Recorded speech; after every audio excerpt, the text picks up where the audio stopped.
Hi, I'm Tara Aleshires. And I'm Justin Aleshires. And I'm Amelia Aleshires. And you're how old?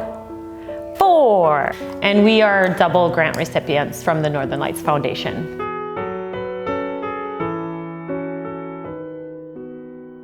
It was almost 10 years ago now, and I was working at Miller Hill Dental, and Ken walked downstairs and just started talking about the cowbell.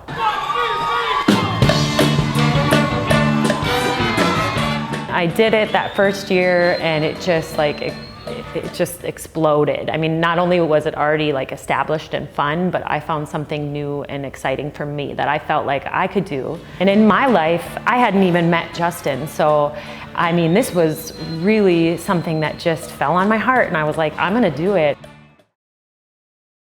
It was 2019 when Amelia was born, and our whole life just exploded with chaos. During the labor and delivery, I got a vibe that something probably wasn't going as smooth. And we didn't really think anything of it. The family came back in, and then we had some private time where it was just him and I and Amelia. And I go, I don't think something's right. I think something might be wrong. And she's starting to turn color, and we no sooner got those words out of our mouth, and that nurse, she just grabbed her and immediately left, and she starts radioing, I need the NICU, I need the NICU. And it was like, what the heck just happened? It was one of the scariest things. You just feel very just out of tune. What needed to be done in such a short amount of time, you know, with a newborn baby, it was just mind-blowing.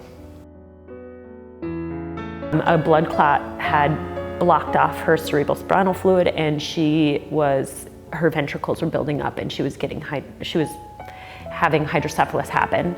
So at 20 days old, she received a massive brain surgery, but our neurologist was Dr. Canoff, who anybody who's been to the cowbell knows Dr. Love, and so again, I just can't thank God enough, because if that man wouldn't have been in our lives, we wouldn't have the Amelia you see today. Your life stops to take care of a little child, just it piles up quick, you know, thousands and thousands of dollars that just you can never plan for. I got this unbelievably emotional phone call from a friend called Ken Larson. Somebody made an application for you guys, and we are really excited to be able to give you this grant. It still touches home because I don't like asking for help, but we needed it and we had nowhere to go.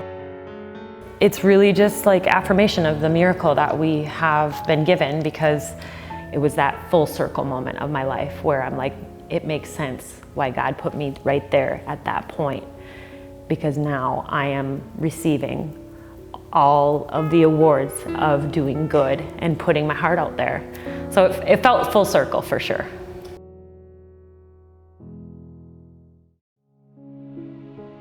So a couple years have gone by, and I'm like, we need to let her be a big sister. I mean, we weren't scared anymore.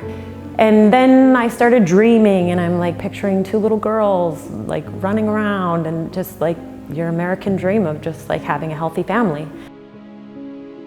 And then when the doctor came in the room, it was like her energy came in before she did. She said, we need to talk about the ultrasound. And it looks like your baby has spina bifida. This can't be real. Like, how is this happening again? Why us again? Just how unfair life was at the time. And that's when they started explaining the in utero fetoscopic surgery. The surgery was a huge success. The doctors came in and they just said, we couldn't have had it go any better. One day, get a phone call from Tara, because I was still in Duluth while she was in the cities, and she couldn't come home. Get a phone call that she thought something was wrong. When I got in the ultrasound room, I'm looking at the screen and I'm looking around and I see nothing. No fluttering, no nothing. And I go, wait, no heartbeat?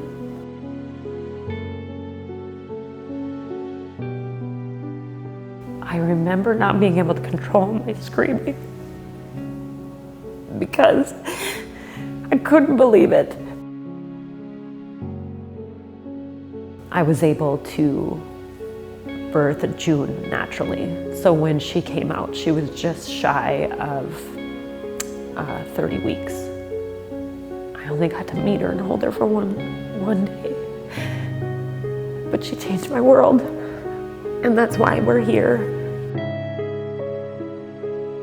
Again, my world was upside down. And I went to the mailbox one day. I pulled out a letter and I saw Ken Larson, Northern Lights Foundation, and that was the second time we had received a grant. I don't think thank you could be enough. You'd probably have to go up and give every single one a hug. Just I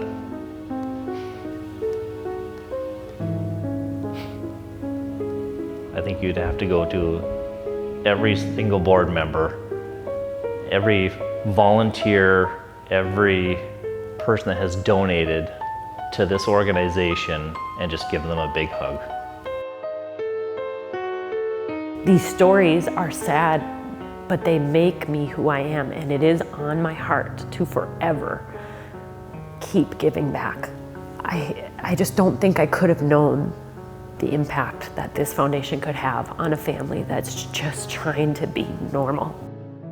I will spend the rest of my life supporting, advocating, and doing whatever I can for the Northern Lights because it keeps me that much closer to June. What the Northern Lights Foundation does for these families, including mine, you can't just thank them because there's really no words to even put out there to what it means.